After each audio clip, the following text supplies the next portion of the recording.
à fait, en ouverture du Cavalère Jazz Festival version 2016.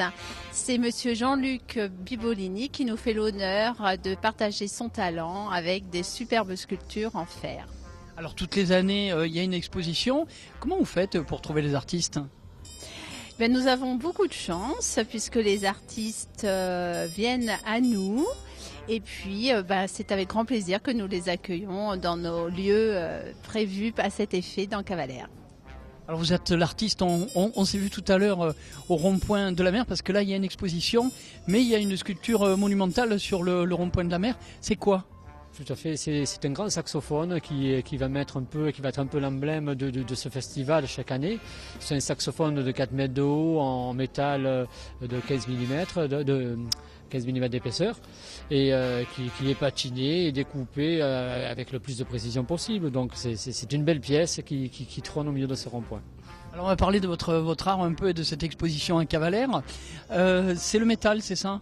C'est du métal, quasiment que du métal pour l'instant ici. Bon, j'ai une pièce en bois ou deux, mais c'est du métal principalement. Donc c'est du métal découpé, oxydé, imprimé et peint aussi. Donc voilà, c'est des mélanges street art, pop art, avec bien sûr la femme et le jazz, parce que bon, la femme fait partie de mes pièces principales. Lorsque je découpe, elle est toujours présente. Voilà. Alors pourquoi le jazz ? Alors le jazz, parce que j'aime bien la musique, c'est une musique que j'apprécie. Ça faisait longtemps que je voulais faire des personnages comme Sonny Rollins, comme Miles Davis. Donc j'ai eu l'opportunité de faire cette exposition et de pouvoir continuer mon Davis et mon Sonny Rollins que j'avais commencé il y a quelques années. Il y a combien d'œuvres exposées là ? 50. Elles vont rester jusqu'à quand ? Elles restent jusqu'au 11 septembre.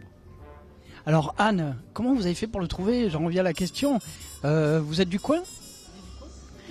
Alors, Jean-Luc a été primé lors d'un salon des arts précédent et nous avons particulièrement apprécié ses productions. Et c'est avec grand plaisir qu'on lui a demandé de revenir et qu'il nous a proposé cette exposition exclusivement dédiée au jazz. Qu'est-ce que vous en pensez, l'accueil à Cavalère ?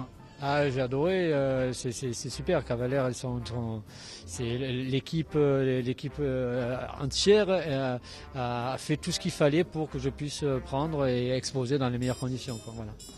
Alors je le disais, c'est un avant-goût du prochain festival de jazz. On peut rappeler les dates ?